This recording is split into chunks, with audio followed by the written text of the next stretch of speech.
up next, we have Ella Lee, who is the CEO for ZGC Capital, as well as the founder for MedLabs.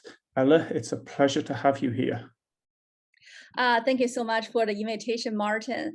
Hello, everyone. My name is Ella Lee, and I'm the CEO of ZGC Capital and a partner of our US fund in charge of ZGC's investment and incubator operation. The company-wise, we have two innovation centers. One is where we're located in Silicon Valley, and the other is in Boston. Both with around 70 to 80,000 square feet building. Investment-wise, we have a quite comprehensive fund system, including one fund of fund with portfolio funds, including Manlo, KPCB, Andreessen, Excel, and the Foundation. And we also have several VC funds that target at portfolios from seed to B-round stage. Starting from this year, we're also expanding into healthcare sector and are launching MedLabs Accelerator. This is a ZGC's first healthcare-focused accelerator program run together with our funding partner, GHIN. We're going to talk about more detail later in the next section. Myself is a Ph.D. trained scientist turned venture capitalist, and I have more than 10 years experience in biotech research sector. I have strong interest in therapeutic investment opportunities from drug discovery to commercialization stage, and also look at the deals from medtech and medical device sectors. So if you are raising money, and especially if you are in the A round to B round stage, please just let me know. Fantastic. And right now we're going to talk about precision medicine. So can you tell us what is precision medicine? So it's an advanced technology that uses big data to achieve a precise and customized treatment for individual patient who has a very different genetical background, lifestyle, living environment, and also medical history. So compared to traditional treatment that has one size fits all solution, precision medicine provides a tailored method to target a large and also diverse population. Very often, there's a lot of side effects. Side effects caused by wrong medical treatment can account for around 30% of acute hospital admissions, study shows. And the application of precision medicine can decrease significantly the number of hospital admissions caused by side effects. In the field of oncology, precision medicine has been also increasingly used to test breast cancer. And also by conducting blood tests, scientists and also researchers can now find cancer by sequencing blood and also locating tumor DNA sample. And also with precision medicine, doctors will not only be able to see better responses and also less effects of the treatment, but also they can now have a better picture of whether patient is responding to treatment or what they see is just in remission. Okay, so with oncology being the major application of precision medicine, what about non-oncology therapeutic space? Yeah. Oncology is definitely the major application focus of precision medicine.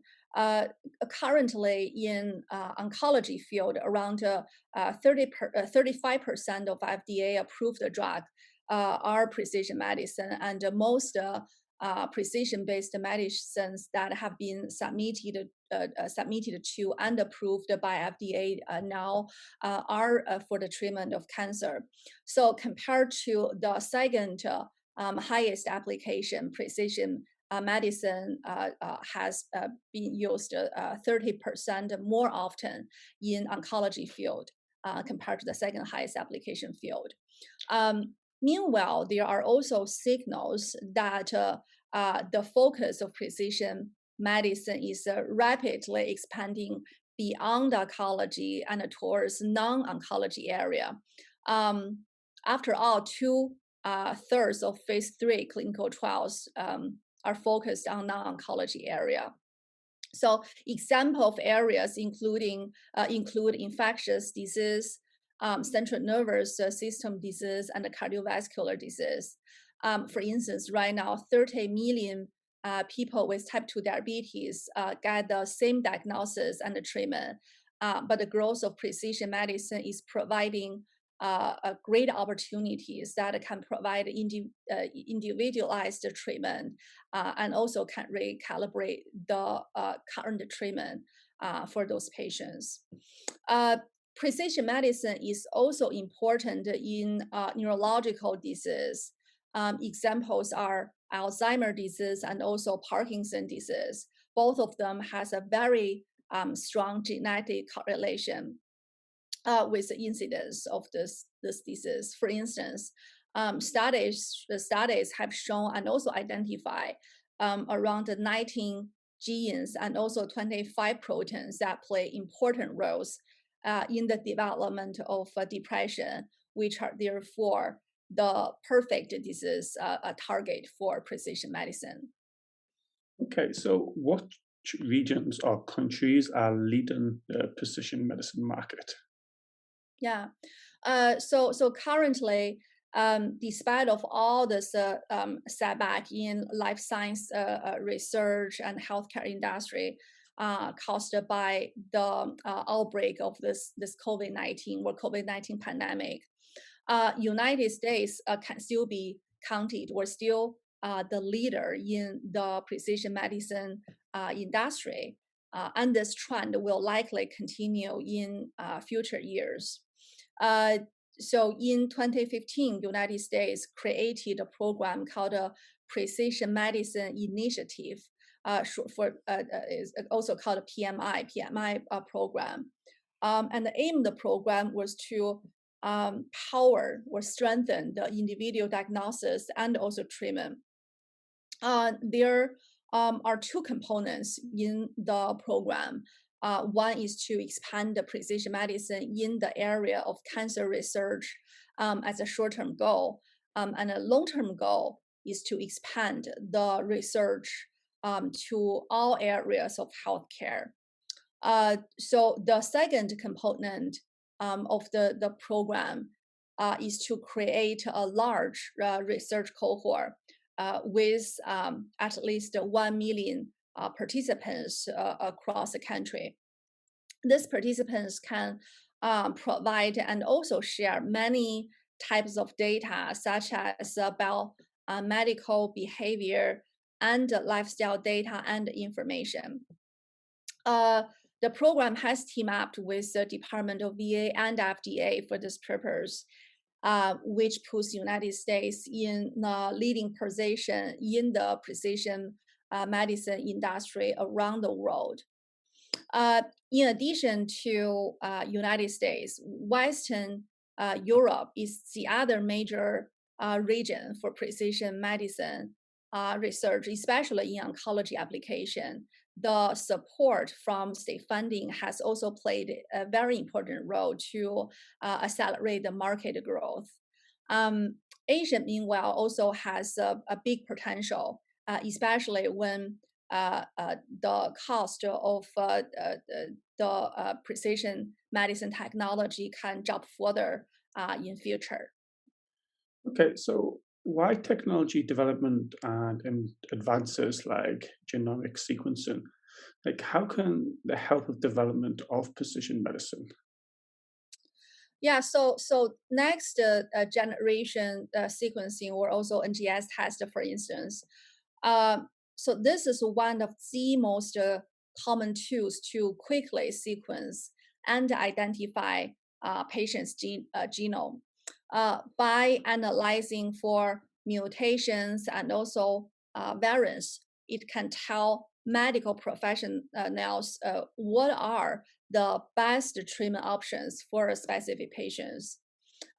Most commonly used genomic sequencing in precision medicine therapies can cost over $5,000, and advanced technology can help further lower the cost for this genomic sequencing, therefore leading to a wider adoption of precision medicine moving forward. And in the past, more funding are shifted from research application to clinical application, which allow the researchers to gather a large pool of human data in shorter time. Meanwhile, companies that work with big data, such as IBM, are also gaining more information um, on, for instance, how gene or genetic and chronic disease function. So this can help further the application of precision medicine in the non-oncology field. Another point worth mentioning is that the wider adoption of precision medicine is also accompanied by the better acceptance of data sharing and the tracking by public. For instance, if we look at the use of fitness tracking device and also watches, they have become more and more popular in recent years. People want to participate more nowadays in the healthcare decision-making process, and therefore the advances in precision medicine could allow them to achieve this goal. Yeah, so for any startup that wants to have a better understanding or jump into the field, is this a competitive market for precision medicine? Yeah, so the current market for precision medicine, you can say this neither too crowded nor being dominated by only a few major companies. There are some major companies right now in the market holding big shares, such as Medtronic, Pfizer, Novartis, Casion, and Teva. But mid-sized and smaller companies are also playing important roles. Generally speaking, there are two types of companies help drive the development of precision medicine. One is the data-driven medical research companies powered by AI and also machine learning. They take healthcare data side from patients and also conduct analysis to determine what are the best treatment options for the individual patients. And the other type is the medical testing and also analysis companies. They use genomic sequencing to examine big data set of medical records and also trials from patients. So it's good to have all this company in the market, and also it's good for the advances of precision medicine because such a great organized and also competitive environment is more likely to generate lower cost solutions for the space. Okay, so what are some of the ethical challenges of precision medicine? This is a great question. So many patients have right now disease diagnosis and also treatment by genetic testing or precision medicine method. But many of those who are discovered to be at a high or higher risk of certain disease very often find themselves vulnerable to discrimination. We call this genetic discrimination. For instance, employers can choose to hire those who they think healthier. They call them like we're called a healthier talents quote.